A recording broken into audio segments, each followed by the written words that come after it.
Hello guys, welcome to back my channel in political world. Guys, मैं दीपा झा आज आप सभी के सामने एक न्यू वीडियो लेकर आई हूँ जो कि बहुत इंपॉर्टेंट होने वाली गाइस सभी स्टूडेंट के लिए, चाहे वो स्कूल गोइंग हो, कॉलेज गोइंग हो या किसी कॉम्पिटिटिव एग्ज़ाम की तैयारी करने वाले बच्चे हों। जिन्हें पॉलिटिकल साइंस पसंद है तो ज़रूर देखें, और साथ में जो पॉलिटिकल साइंस को ऑप्शन में ले सकते हैं, यूपीएससी वाले, बीपीएससी वाले या सभी तरीके के स्टूडेंट जो कि आप जानते हैं गाइस, पॉलिटिकल साइंस काफ़ी इंपॉर्टेंट रोल प्ले करता है किसी भी एग्ज़ाम को हमें क्लियर करने के लिए। तो आज ये टॉपिक है द्वितीय विश्व युद्ध, सेकेंड वर्ल्ड वॉर के बारे में है गाइस। जैसे कि हम जानते हैं कि जो सेकेंड वर्ल्ड वॉर है किस समय चला था गाइस, 1939 से लेकर 1945 तक 6 सालों तक ये युद्ध चला था, द्वितीय विश्व युद्ध। जिसमें किन देशों का वो था पार्टिसिपेशन, हम देख सकते हैं भागीदारी किन देशों ने दी थी। मित्र राष्ट्रों यानी कि 5 राष्ट्र थे, जिसमें विकसित राष्ट्र सबसे ज़्यादा शक्तिशाली कहलाने वाले राष्ट्र थे उस समय के वर्ल्ड वॉर के समय में। ध्रुवीय राष्ट्र, मित्र राष्ट्र में 5 देश थे guys, America, Britain, US and चीन, फ्रांस, ठीक है। और ध्रुवीय राष्ट्र में 3 देश थे बड़े बड़े, इटली, जर्मनी व जापान। तो इन देशों में क्या था, शक्ति के लिए संघर्ष चल रहा था गाइस कि कौन पावरफुल है। उसी के ऊपर इन लोगों ने जो है इतना भयावह युद्ध हुआ 6 सालों तक चलने वाला, जिसमें काफ़ी ज़्यादा जान माल की हानि हुई है ना। ये देश में सबसे ज़्यादा विश्व में सबसे बड़ा विश्व युद्ध कहलाता है द्वितीय विश्व युद्ध। और अब वर्तमान में उसी युद्ध के परिणाम स्वरूप हम देख सकते हैं कि कोई भी देश युद्ध को नहीं अपना रहा है और नहीं अपनाना चाहिए, क्योंकि युद्ध में जान मान की हानि होती है, देश की आर्थिक स्थिति को बहुत ही ज़्यादा ठेस पहुंचती है, मानव जो समूह है उनके ऊपर बहुत भयंकर उसका प्रभाव पड़ता है। तो हम देख सकते हैं इतिहास का सबसे बड़ा संघर्ष था द्वितीय विश्व युद्ध, जो कि लगभग 6 साल तक चला था गाइस। इसमें 100 मिलियन 100 मिलियन लोग शामिल हुए थे और 50 मिलियन लोग, यानी उसके आधे लोग देखा जाए तो दुनिया की आबादी के लगभग 3% लोग मारे गए थे इस युद्ध में। तो काफ़ी ज़्यादा इसमें हानि हुई थी गाइस। तो हम देख सकते हैं इस युद्ध के कारण क्या हैं। क्वेश्चन जब आता है तो इस प्रकार से पूछा जाता है, आपने जान लिया कि कौन कौन देश शामिल थे, है ना। मित्र राष्ट्र और ध्रुवीय राष्ट्रों के बीच में ये युद्ध हुआ था और 6 सालों तक चला था, 1939 से 1945 के बीच में चला था। तो ये हुआ क्यों था, क्या कारण थे जो ये युद्ध की स्थिति आ पाई। शक्ति के लिए हो रहा था, संघर्ष के लिए, हम जान सकते हैं। तो उसमें उस तत्कालिक कारण को देखना पड़ेगा हमें कि उस समय क्या कारण थे जिनके कारण ये युद्ध घटित हुआ। द्वितीय विश्व युद्ध के कई कारण थे गाइस, जैसे उनमें से प्रमुख था प्रथम विश्व युद्ध के बाद होने वाली वार्षा संधि की कठोर शर्तें। यानी हम जानते हैं द्वितीय विश्व युद्ध यानी उससे पहले भी कुछ वर्ष पहले अर्थात 1914 से 1917 3 वर्षों तक का युद्ध हुआ था प्रथम विश्व युद्ध। वो भी शक्ति के लिए हुआ था और बड़े देशों के बीच में ही हुआ था, विकसित देशों के बीच में। तो उन बड़े देशों ने क्या करा था, जो हार गए थे देश, उनके ऊपर वार्षा संधि नामक एक कठोर शर्तें लगा दी गई थी, जिसके फलस्वरूप उन लोगों को लगा कि हमारे साथ अन्याय हो रहा है। तो फिर उन लोगों ने दोबारा द्वितीय विश्व युद्ध की स्थिति आ गई, आर्थिक मंदी हुई, देशों के पैसे की कमी हो गई थी, तुष्टीकरण की नीति, जर्मनी व जापान में सैन्यवाद का उदय होने लगा था गाइस, और राष्ट्र संघ की विफलता आदि। जैसे अभी हम जानते हैं राष्ट्र संघ तो नहीं है, अभी क्या है गाइस, विश्व में संयुक्त राष्ट्र है। तो संयुक्त राष्ट्र से पहले राष्ट्र संघ की स्थापना की गई थी देशों के बीच शांति की स्थापना करने के लिए, परंतु वो जो है शांति स्थापना के लिए तो किया गया, देशों का समूह बनाया गया, परंतु वो विफल रहा, जिस कारण क्या हुआ, द्वितीय विश्व युद्ध हुआ। तो हम एक एक पॉइंट जो मैंने अभी कारण बताए गाइज, चाहे वार्षा संधि की कठोर शर्तें हों, आर्थिक मंदी, इन सभी को हम एक एक डिटेल्स में पढ़ेंगे। तो बने रहिए इस वीडियो में और अपने नोट्स बनाते रहिए गाइज और पढ़ते रहिए, है ना। तो फर्स्ट पॉइंट है वार्षा की संधि। प्रथम विश्व युद्ध के बाद विजय जो देश थे उन्होंने मित्र राष्ट्रों ने कौन विजय हुए थे, मित्र राष्ट्र जीते थे 5 देश। उन्होंने जर्मनी के भविष्य का फैसला किया, अर्थात ध्रुवीय राष्ट्र के देशों का फैसला किया और जर्मनी को वार्षा संधि पर हस्ताक्षर करने के लिए मजबूर किया गया था। इस संधि के तहत क्या हुआ था गाइस, जर्मनी को दोषी मानकर उस पर आर्थिक दंड लगा दिया गया था और साथ ही उसके प्रमुख खनिज औपनिवेशिक क्षेत्र को ले गए थे। औपनिवेशिक शासन चलता था उस समय, सभी देश साम्राज्यवाद की नीतियाँ अपना रहे थे और उसे सीमित सेना रखने के लिए प्रतिबद्ध किया गया। इस अपमानजनक स्थिति ने जो ऐसी उसके अपमान हो रहा था, उसके देश में आकर उसे लूटा जा रहा था और उसे सेना कम करने के लिए कहा जा रहा था। तो इस अपमानजनक जो स्थिति थी, उससे जर्मनी में अति राष्ट्रवाद का प्रसार मार्ग प्रशस्त किया गया, अर्थात यहाँ पे अब नेशनलिज्म की बात होने लगी, लोगों ने विरोध किया उसका और राष्ट्रवाद को बढ़ावा दिया। तो इस कारण पहला कारण आपको समझ में आ गया होगा। सेकंड है राष्ट्र संघ की विफलता, राष्ट्र संघ की स्थापना। विफलता से पहले हम देखते हैं पॉइंट में, आप लिखोगे कि क्या हुआ, कब स्थापना हुई, तो 1919 में 1919 में वर्ष 1919 में राष्ट्र संघ की स्थापना हुई, जो कि कैसे हुई थी, एक अंतर्राष्ट्रीय संगठन के रूप में हुई थी, विश्व शांति को बनाए रखने के लिए की गई थी, है ना गाइस। यह संघ विश्व के सभी देशों को अपना सदस्य बनाना चाहता था ताकि उनके बीच विवाद होने पर उसे बल के बजाय बातचीत द्वारा सुलझाया जा सके, है ना। जैसे कोई अगर लड़ाई करता है तो पेरेंट्स भी हमें बातचीत द्वारा समझाते हैं ना, मारने से तो कोई हल नहीं होता गाइस। तो हम बातों द्वारा और समझदारी के द्वारा भी समस्याओं का समाधान कर सकते हैं, इसलिए राष्ट्र संघ की स्थापना की गई थी। राष्ट्र संघ का विचार अच्छा था लेकिन यह सफल नहीं हो पाया क्योंकि सभी देश इसमें शामिल ही नहीं हो सके। सबका ईगो आ रहा था बीच में कि क्यों हम शामिल हों। लोगों को मतलब जो देश थे वो अपने आप को विकसित करना चाहता था, कोई विकास की दौड़ में पीछे नहीं होना चाहता था। उसका वो विकास के लिए, शक्ति के लिए वो लोग संघर्ष कर रहे थे। उस समय यथार्थवाद की नीति अपनाया जा रहा था। इसके अलावा संघ के पास इटली के इथोपिया या पर जापान के मंचूरिया क्षेत्र पर आक्रमण जैसे सैन्य आक्रमणों को रोकने के लिए अपनी सेना नहीं भेजी थी, अर्थात जब युद्ध भी चल रहे थे तो इतनी सेना नहीं थी राष्ट्र संघ के पास कि वो दूसरे को देशों को बचाने के लिए ऐसा कर सके, इसलिए वो विफल रहा राष्ट्र संघ अपनी प्रयासों में। अब नेक्स्ट पॉइंट है वर्ष 1929 की महामंदी।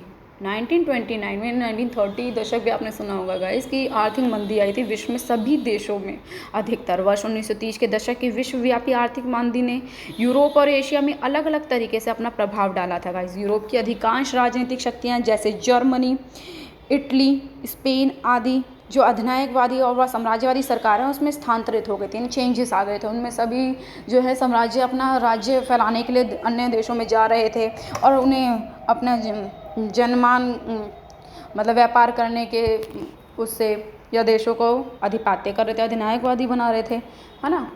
और एशिया का जो संसाधन है संपन्न देश जापान एशिया और प्रशांत क्षेत्रों पर अपना नियंत्रण स्थापित करने के लिए इन क्षेत्रों पर आक्रमण करने लगा। नहीं, इन लोगों ने आक्रमण की नीति अपना रखी थी उस समय। इसी कारण ये सब युद्ध की स्थिति उत्पन्न हो गई इन वर्षों में। फासीवाद का उदय हुआ। प्रथम विश्व युद्ध के विजेताओं का उद्देश्य दुनिया को लोकतंत्र के लिए सुरक्षित करना था। यानी पहले तो देखा जाए प्रथम विश्व युद्ध जब हुआ गाइस तो उसमें जो जीते थे उन लोगों का तो कहना था, यानी लाइक अमेरिका हो गया, फ्रांस हो गया, इन देशों का लोकतंत्र में बिलीव था। वो चाहते थे कि हाँ लोकतंत्र भी रहे, लोगों की इच्छाओं का भी पालन किया जाए, है ना, सुरक्षित करना था। युद्ध के बाद जर्मनी ने अन्य अधिकांश देशों की तरह लोकतंत्र संविधान को अपनाया। तो जर्मनी ने भी लोकतंत्र को अपना लिया था गाइस उस समय जर्मनी ने, है ना। इटली में सन 1920 के दशक में 1920 में राष्ट्रवादी सैन्यवादी अधिनायकवादी की लहर को फासीवाद के नाम से जाना जाता है। ठीक है गाइस, फासीवाद किसे कहते हैं, एक नंबर में भी क्वेश्चन आ जाता है। तो आप देखिए सन 1920 के दशक में राष्ट्रवादी जब नेशनलिज्म की बात होती है, सैनिक वगैरह जब शासन करने लगते हैं, सैन्यवादी हो जाता है, अधिनायकवादी की लहर को ही फासीवादी के नाम से जाना जाता है। इस विचारधारा ने स्वयं को लोकतंत्र से अधिक प्रभावी ढंग से काम करने वाली और साम्यवाद को रोकने वाली के रूप में प्रस्तुत किया। अर्थात ये कहते हैं कि हम लोकतंत्र से भी बेहतर हैं। फासीवाद का कहना था कि सैन्य शक्तिशाली है, शक्ति के लिए हम संघर्ष करें तो जो पावर है वो सारी सैनिक के हाथ में होना चाहिए, ऐसा कहा जाता था फासीवादियों के द्वारा। बेनिटो मुसोलिनो वो भी एक फासीवादी के विचारक हैं, रहे हैं नेता, द्वारा वर्ष 1922 में इटली में इंटर वॉर यानी देश के अंदर ही वॉर होने लगा था अवधि के दौरान पहली फासीवादी तानाशाही सरकार स्थापना की। यानी उन्होंने युद्ध करके ही गाइस वहाँ पे तानाशाही सरकार स्थापना की इटली में। अब नाजीवाद का उदय, ये सारी जो है कट्टरपंथी टाइप की हम देख सकते हैं सरकारें थीं जिन्होंने शक्ति के लिए संघर्ष किया और फिर शासन किया था, जिस कारण ये द्वितीय विश्व युद्ध जैसी स्थिति भी हमें देखने को मिली पूरे विश्व को। German national socialist Nazi party के नेता एडोल्फ हिटलर ने फासीवाद की नस्लवादी विचारधारा का प्रचार किया था। नाजीवादी के विचारक कौन थे? हिटलर बहुत कट्टर, हम सभी जानते हैं, वर्तमान में भी उनके हिस्ट्री में भी आप लोगों ने पढ़ा है और ये पॉलिटिक्स से भी रिलेटेड है क्योंकि उन्होंने पॉलिटी में भी आ गए थे, वो राजनीति करी थी। विचारधारा का प्रचार किया। हिटलर ने वायरसा संधि को पलट देने, जर्मनी की समृद्धि, धन और वैभव को पुनः बहाल करने के लिए जर्मन के लोगों को अतिरिक्त लेवेंसन रहने की जगह को सुरक्षित करने के लिए उन्हें वादा किया कि हम अपना सब कुछ वापस लेंगे। इसलिए उन्होंने ये सभी को सैनिक में भर्ती करने के लिए जोर कर दिया था हिटलर ने। हिटलर वर्ष 1933 में जर्मन चांसलर बना और उसने आगे चलकर खुद को एक तानाशाह के रूप में स्थापित कर लिया, यानी वो एक तानाशाही सरकार उन्होंने बनाई वहाँ पर जर्मन में गाइस, जिसे नाजीवाद के नाम से जाना जाता है। नाजी शासन ने वर्ष 1941 में, मतलब देखिए आप, तो 1939 से युद्ध चालू हो गया था और 1941 में ये सब चल रहा था जर्मन में। वहाँ पे तानाशाही सरकार स्थापित हो गई थी। स्लाव यहूदियों हिटलर की विचारधारा के दृष्टिकोण से हीन समझे जाने वाले तत्वों के खिलाफ युद्ध शुरू हुआ। तो युद्ध शुरू हो गया था, जो लोग उसके अपोजिशन में थे उन्होंने युद्ध करना शुरू कर दिया, है ना। फिर नेक्स्ट पॉइंट है गाइस तुष्टीकरण की नीति। अब देखिए तुष्टीकरण क्या है जानते हैं।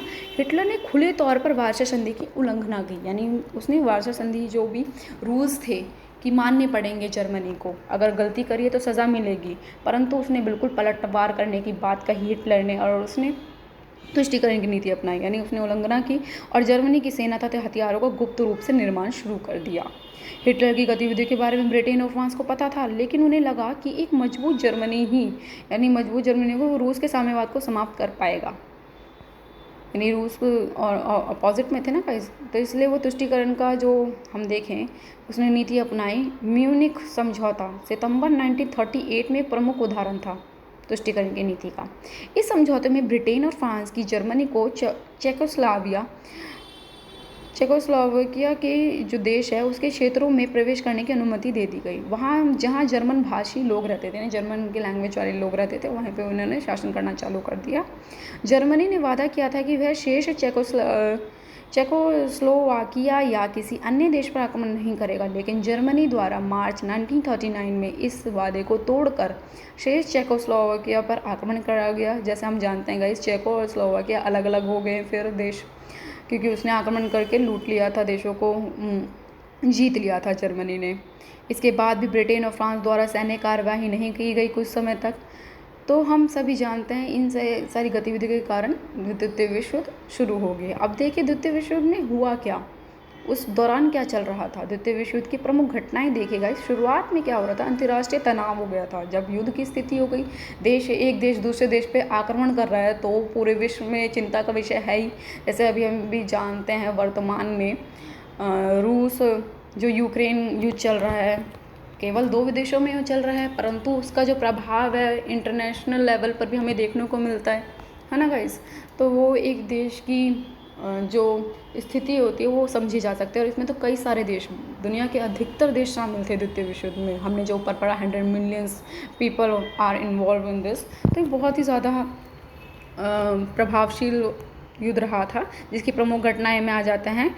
स्पेनिश गृह युद्ध भी हो रहा था। जर्मनी और ऑस्ट्रेलिया का संघ हिटलर द्वारा स्टूडेंट लैंड पर कब्जा कर लेना, चेकोस्लोवाकिया पर आक्रमण करना, इन 3 वर्षों में अत्यधिक बढ़ जाने के कारण धुरी और मित्र राष्ट्रों की शक्ति के बीच संबंध बिगड़ने लगे। उनके जो भी रिलेशन थे वो सारे बिगड़ने लगे, सब एक दूसरे पे युद्ध का तानाशानी करने लगे। जर्मनी द्वारा 1 सितंबर 1939 को पोलैंड पर आक्रमण के 2 दिन बाद ही ब्रिटेन और फ्रांस ने भी जर्मनी के खिलाफ युद्ध की घोषणा कर दी। यानी जब देखा कि जर्मनी अपने पैर पसारने की कोशिश कर रहा है, हर एक देशों में जाकर वो युद्ध कर रहा है, तो फिर बड़े मित्र राष्ट्रों ने भी इसके खिलाफ, जर्मनी के खिलाफ युद्ध की घोषणा कर दी। इस घटना ने द्वितीय विश्व युद्ध की शुरुआत की। ठीक है गाइस। फिर वाक युद्ध देखिए, फ़ोन के द्वारा भी ये चल रहा था, बातचीत चल रही थी, तो फ़ोन वॉर भी कहा जाता है इसे। पश्चिमी यूरोप के युद्ध के पहले कुछ दिन महीने ही बहुत शांत थे, कुछ तो कहीं जगह हो रहा था, बट फ़ोन पे बातें चल रही थी। युद्ध की इस अवधि को वाक युद्ध के रूप में भी जाना जाता है। इस दौरान युद्ध की तैयारियां जारी रही, यानी सभी देश अपने वेपन्स तैयार कर रहे थे। परमाणु युद्ध की भी एक तरीके से देखा जाए तो परमाणु का भी उपयोग कर लिया गया था द्वितीय विश्व युद्ध में। हम जानते हैं अंत में जापान के ऊपर हिरोशिमा नागासाकी पे अमेरिका द्वारा डाला गया था, क्योंकि जापान भी अपने पैर पसारने की कोशिश कर रहा था विश्व में। तो इस प्रकार से ये सब युद्ध चल रहा था, उसे वाक युद्ध भी कहा जा सकता है ना। क्या हो रहा था इसी अवधि में गाइस, दौरान युद्ध की तैयारी जारी थी, लेकिन वास्तविक सैन्य संघर्षों में बहुत कम हुआ था कुछ समय के लिए, कुछ पीरियड के लिए। इस समय पश्चिमी यूरोप के नागरिकों को सुरक्षित जगह पर पहुँचाया गया। ठीक है गाइस, अब है रिबेनट्रॉप की संधि। ये क्या है? जर्मन के तानाशाह एडोल्फ हिटलर ने वर्ष 1939 की शुरुआत दौर में जब पोलैंड पर आक्रमण किया था, तब क्या हुआ था? पोलैंड को फ्रांस और ब्रिटेन द्वारा जर्मन आक्रमण के समय सहायता दिए जाने का आश्वासन प्राप्त था। यानी पोलैंड को संधि कर रखी थी पोलैंड ने फ्रांस और ब्रिटेन के साथ। तो जब पोलैंड पे आक्रमण हुआ तो ब्रिटेन और फ्रांस ने अपने ऊपर आक्रमण समझा। इसी द्वारा हिटलर का पूरा इरादा पोलैंड पर आक्रमण करने का था, लेकिन उससे पहले वह सोवियत संघ के विरोध को भी खत्म करना चाहता था। यद्यपि जर्मनी और सोवियत संघ के बीच मॉस्को में अगस्त 1939 में अनाक्रमण का समझौता हो चुका था। यानी देश तो कहते हैं हम आक्रमण नहीं करेंगे, परंतु उनके विचारों में या तत्कालिक कारणों के कारण ये युद्ध हो पड़ा। 1939 में कर दिया जर्मनी ने आक्रमण पोलैंड पर। शीतकालीन हम देखें 1940 में थोड़ी टाइम के लिए एक वर्ष बाद ही कुछ थोड़ा ठंडा हुआ, कोल्ड टाइम चला, जिसमें रूस और फिनलैंड के बीच शीतकालीन युद्ध मार्च 1940 में ख़त्म हुआ था। और अगले ही महीने जर्मनी ने डेनमार्क और नॉर्वे पर आक्रमण कर दिया। डेनमार्क ने तुरंत आत्मसमर्पण कर लिया, यानी वो हार मान ली उसने, लेकिन नॉर्वे ने ब्रिटेन और फ्रांस की सहायता से जून 1940 तक जर्मनी का मुकाबला किया। यानी जर्मनी देखा जाए तो गाइस देखिए कितने हर एक देशों में जा रहा है वो युद्ध करने के लिए। डेनमार्क गया, नॉर्वे गया, और फिर ब्रिटेन और फ्रांस भी इसमें इन्वॉल्व हो गए। फिर फ्रांस का पतन देखिए कैसे हुआ। 1940 में जर्मनी ने स्कैंडिनेवियाई देशों के साथ युद्ध समाप्त होने के बाद फ्रांस, बेल्जियम और हॉलैंड पर आक्रमण किया।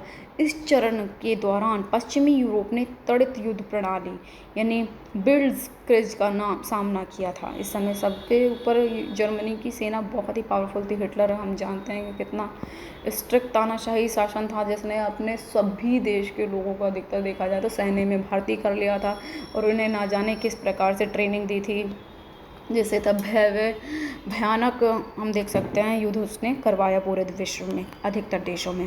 त्वरित युद्ध प्रणाली में जर्मनी की सेना दुश्मनों पर लड़ाकू हवाई जहाज़ों से अति तीव्र गति से हवाई हमले कर उन्हें बर्बाद कर देती थी। यानी हवाई जहाज़ों का प्रयोग भी उन्होंने किया था काफ़ी। इस तरह जर्मन सेना दुश्मनों को मुकाबला करने का मौका ही नहीं देती थी, अटैक वाली नीति अपनाते थे। जर्मनी ने फ्रांस में कठपुतली फ्रांसीसी विची सरकार के साथ युद्ध विराम पर हस्ताक्षर किए।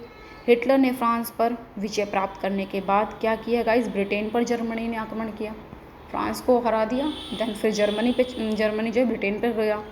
ब्रिटेन पर जर्मनी का आक्रमण जुलाई से सितंबर 3 महीनों तक गाइस चल रहा था, मतलब 2-3 महीनों तक। ये जो जुलाई, अगस्त, सितंबर 1940 तक लगातार जारी रहा। यह पूरी तरह से हवा में लड़ी जाने वाली पहली लड़ाई थी, यानी वायु में एयरक्राफ्ट्स के बीच में ही ये लड़ाई चल रही थी गाइस। किन के बीच में?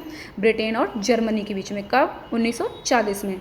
ध्यान रखिएगा, जर्मनी ने हवाई मार्ग से प्रमुख कारखानों और शहरों पर हमला करने का फैसला लिया, अर्थात ब्रिटेन के सभी जितने भी प्रमुख उसके कारखाने, इंडस्ट्रीज़ थी, बड़े बड़े शहर थे, उन सब पर उसने हमला करने का फैसला लिया। लेकिन रॉयल एयर फोर्स बड़ी मुश्किलों से उन्हें बचाने में सफल रही। यानी ब्रिटेन भी भाई पावरफुल था, जिसने हमारे ऊपर शासन किया, हम सभी जानते हैं। ब्रिटिश सरकार ने भारत के ऊपर राज किया, तो वो भी काफ़ी कमज़ोर नहीं थी, तो उसने डटकर सामना किया। अंततः जर्मनी ने ब्रिटेन पर आक्रमण की अपनी योजनाओं को अनिश्चित काल के लिए स्थगित कर दिया। जब उसने देखा ब्रिटेन भी पावरफुल है, तो थोड़े दिन के लिए जर्मनी शांत रहा। युद्ध का वैश्विक स्वरूप देखिए गाइस, तो युद्ध जो काफ़ी देशों में हमने देखा ऊपर फैल चुका था, तो वैश्विक स्वरूप देखिए। यूरोप जो है महाद्वीप ब्रिटेन को छोड़कर, पर नाजी नियंत्रण के बाद, यानी नाजी ने हर एक के ऊपर नियंत्रण कर लिया था गाइस, ब्रिटेन को छोड़कर। ब्रिटेन पावरफुल रह गया, बाकी फ्रांस, नॉर्वे, डेनमार्क, इतने अधिकतर देश हमने पढ़े, उन सभी पर इसने नाजीवादी का तानाशाही शुरू कर दिया था जर्मनी ने। मुसोलिनी की सेना ग्रीस और टोब्रुक में हार के बाद जर्मन सेना उत्तरी अफ्रीका तक पहुंच गई और ग्रीस तथा उसने अप्रैल 1941 में यूगोस्लाविया पर आक्रमण कर दिया। सभी देशों पर जा रहे हैं, अफ्रीका महाद्वीप पर भी आ गए। ऑपरेशन बरबोसा देखिएगा, इस हिटलर ने ब्रिटेन में हार का सामना किया, ब्रिटेन से वो हार गया, जिसके बाद रिबेनट्रॉप संधि पर उसने रद्द कर 1941 में रूस पर आक्रमण कर दिया। अब वो रूस से लड़ रहा है, कौन? जर्मनी ने रूस से लड़ाई करते हुए सेबेस्टोपोल को अक्टूबर के अंत तक जीत लेने के बाद अगला कदम मॉस्को पर साल के अंत तक विजय पाना था उसी का लक्ष्य। जर्मनी का। वो हर एक देशों को जीतना चाह रहा था और जीत भी रहा था काफ़ी हद तक देखा जाए तो। रूस के जिस शीत ऋतु का अनुभव नेपोलियन ने 1 सदी पहले किया था, यानी 1 साल पहले भी वो रूस से लड़ रहा था मॉस्को में, वैसे ही अनुभव जर्मनी को करना पड़ा। सोवियत संघ ने दिसंबर में पलटवार किया और बसंत ऋतु तक पूर्वी मोर्चा स्थिर रहा। देखा जाए तो इतने सालों तक ही चल रहा था, तो दिसंबर से फिर मार्च तक थोड़ा बहुत स्थिर रहा था। पर्ल हार्बर, ये देखे गए गाइस, अमेरिकी व्यापार प्रतिबंधों से परेशान जापान ने अमेरिका के व्यापार संबंधों अर्थात बिजनेस रिलेटेड जितने भी प्रतिबंध लगा रखे थे, ऑब्लिगेशन लगा रखे थे जापान के लिए, उसने 7 नवंबर 1941 को हवाई में स्थित अमेरिकी नौसेना ने क्या क्या बेस पर्ल हार्बर पर एक अचानक हमला कर दिया। किसने करा? अमेरिका के पर्ल हार्बर ने जापान पर हमला कर दिया। इसने यह सुनिश्चित किया था कि वैश्विक संघर्ष शुरू हो गया ना, विश्व में जब अमेरिका आ गया युद्ध में तो विश्व का संघर्ष शुरू हो गया। इस हमले के कुछ दिनों बाद ही जर्मनी ने अमेरिका के विरुद्ध युद्ध की घोषणा कर दी। क्यों? क्योंकि गाइस हम जानते हैं जर्मनी, जापान, इटली एक टीम में थे ना, तो वो उसने जब जापान के ऊपर हमला करा तो जर्मनी ने अपने ऊपर हमला समझा और फिर उसने युद्ध उसकी घोषणा कर दी। जापान ने पर्ल हार्बर पर हमला करने के 1 सप्ताह के भीतर ही फिलीपींस, बर्मा और हांगकांग पर आक्रमण कर दिया उसके देशों पर। अमेरिका के युद्ध में अमेरिका का प्रवेश। द्वितीय विश्व युद्ध में अमेरिका ने वर्ष 1942 में प्रवेश किया। ठीक है, जो युद्ध किया था ना, इसमें लड़ाकू, अपने अमेरिका के लड़ाकू विमानों ने इस युद्ध में निर्णायक भूमिका निभाते हुए 4 जापानी वाहक कैरियर और एक युद्धपोत को नष्ट कर दिया था। जापान में अमेरिका ने ही काफ़ी अपने विमान भेजे और उसे ध्वस्त करने की नीतियां अपनाई। नाजियों द्वारा यहूदी लोगों की सामूहिक हत्या के खबरें जो हैं, नाजीवादी काफ़ी यूरोप में फैल चुका था, हमने ऊपर पढ़ा गाइस, तो उसने यहूदियों को भी काफ़ी ज़्यादा मारा। ये जो खबरें थी, ये जो न्यूज़ थी, वो मित्र राष्ट्रों तक फैल गई, सारे देशों में फैल गई, मित्र राष्ट्रों में आई और अमेरिका ने अपराधों का बदला लेने का वादा किया कि अब हम भी नहीं चुप रहेंगे। जर्मनी जब इतना कर रहा है तो हम भी बदला लेंगे। जर्मनी की पराजय हुई जब सभी मित्र राष्ट्र 5 राष्ट्र थे गाइस और वो धुरी राष्ट्र 3 थे, तो हारना तो निश्चित ही था ना। पावरफुल कंट्रीज जब एक साथ आ गई, सोवियत संघ भी हम जानते हैं गाइस कितने देशों का समूह था सोवियत संघ, जो अभी वर्तमान में केवल एक रूस है। वो सोवियत संघ में 19 राज्य और थे, 19 देश थे अर्थात, है ना, तो काफ़ी ज़्यादा इन्वॉल्व थे मित्र राष्ट्र में, इसलिए मित्र राष्ट्रों की विजय हुई। तो देखिए जर्मनी की पराजय कैसी हुई। वर्ष 1942 के उत्तरार्ध में ब्रिटिश सेनाओं ने उत्तरी अफ्रीका और स्टालिनग्राद पर जवाबी कार्यवाही की, जवाब में आंसर किया उसे। जर्मनी ने फरवरी 1943 में स्टालिनग्राद में सोवियत संघ के सामने आत्मसमर्पण कर दिया, मतलब वो झुक गया। जर्मन की सेना यहाँ पहली बार हारी थी, पहली बार बड़ी हार थी जर्मन की सेना की। इसके अलावा उत्तरी अफ्रीका में जर्मन और इतालवी सेनाओं ने मित्र राष्ट्रों के सामने आत्मसमर्पण कर दिया। रूसी सेना 21 अप्रैल 1945 को, 1945 तक चल रहा था ना गाइस, तो 21 अप्रैल 1945 को बर्लिन जर्मनी की राजधानी तक पहुंच गए थे और हिटलर ने 30 तारीख को खुद को गोली मारकर आत्महत्या कर ली थी। जब उसे लगा कि मैं हार रहा हूं, तो उसे अपनी हार सहन नहीं हुई, तो वो अपने आप को खुद को ही मारकर उसने सुसाइड अटेम्प्ट कर लिया और मुसोलिनी को इटली के देशभक्तों द्वारा पकड़कर फांसी दे दी गई, क्योंकि लोग भी नहीं चाह रहे थे उन्हें। तानाशाही को कौन चाहता है गाइस? सब लोकतंत्र को अपनाता है ना। लोकतंत्र में क्या होता है हम सब जानते हैं, लोगों का तंत्र, जहाँ पे लोगों की सुनी जाती है। तानाशाही में लोगों की बिल्कुल नहीं सुनी जाती, उन्हें एकदम से नेगलेक्ट कर दिया जाता है। तानाशाही में केवल सैनिक वगैरह ही चलाते हैं शासन और अपने हित के बारे में जानते हैं। जर्मनी ने देखिए 7 मई को बिना शर्त के अब आत्मसमर्पण कर दिया, हार मान लिया था, और अगले दिन यूरोप में विजय दिवस के रूप में मनाया गया। इस प्रकार यूरोप में युद्ध समाप्त हो गया। ठीक है गाइस, 1945 यूरोप में तो ये यहाँ पे समाप्त हो गया। और परमाणु हमला युद्ध की समाप्ति तो गाइस लास्ट में 1945 में अमेरिका ने जब जापान पे किया तब पूरी तरीके से समाप्त हो गया। यूरोप में तो हिटलर के रुकने से बंद हो गया। अब जापान मित्र देशों पर आक्रमण के लिए योजनाएं तैयार कर रहा था। जर्मनी तो शांत हो गया, परंतु अब जापान को गुस्सा आ रहा था। जापान शुरू था उस समय। जापान मित्र देशों पर आक्रमण के लिए योजना तैयार कर रहा था, अतः बड़े पैमाने पर लड़ाई और जनहानि की आशंका के ने नए अमेरिकी राष्ट्रपति हैरी ट्रूमैन को जापान के खिलाफ परमाणु बम के उपयोग की मंजूरी देने के लिए प्रेरित किया। जब जापान इतना अग्रेसिव मोड में था तो अमेरिका भी अग्रेसिव में आया और उसने परमाणु बम का उपयोग कर लिया। परमाणु और इसी प्रकार के अन्य विनाशकारी बमों का विकास इस समय वर्ष 1942 से ही किया जा रहा था, जिसमें से एक को 6 अगस्त 1945 को जापान के शहर हिरोशिमा पर गिराया गया। और 3 दिन बाद ही 9 अगस्त को भी गाइस बम नागासाकी पे गिरा दिया गया अमेरिका द्वारा। कोई भी देश इस तरह के हमलों का सामना नहीं कर सकता था, अतः जापान ने 14 अगस्त को आत्मसमर्पण कर दिया। कोई भी देश इस तरह के हमलों का सामना नहीं कर सकता था, क्योंकि एकदम अत्यंत भयानक परमाणु बम का वो होता है प्रभाव। हम सभी जानते हैं कि आज भी वहाँ पे आनुवांशिक रूप से पीड़ित बच्चे पैदा होते हैं, विकलांग, क्योंकि बम का जो रेडिएशन होता है वो काफ़ी ज़्यादा हानिकारक होता है। उस समय की बहुत ज़्यादा जापानी जनता को इससे हानि हुई थी। जापान तो हार गए, इसमें जनता का बहुत ज़्यादा नुकसान हुआ था गाइस। अतः जापान ने 14 अगस्त की आत्मसमर्पण कर दिया और जापान के आत्मसमर्पण के साथ ही द्वितीय विश्व युद्ध का अंत हो गया। तो आई होप आपको आज का टॉपिक अच्छा लगा होगा, समझ में आया होगा। आप इसी प्रकार पढ़िए, नोट्स बनाइए, और मैं अपने इस नैंगम पॉलिटिकल वर्ल्ड पे आपको इसी प्रकार न्यू और मोस्ट इम्पॉर्टेंट टॉपिक्स अब कवर कराने वाली हूँ। तो प्लीज़ लाइक कीजिए, अपने फ्रेंड्स को शेयर कीजिए और सब्सक्राइब प्लीज़ कर लीजिए। थैंक यू सो मच जिन्होंने ऑलरेडी सब्सक्राइब कर रखा है। और तो मैं ये PDF आपको चाहिए होगी नोट्स, तो मैं डिस्क्रिप्शन में डाल दूँगी।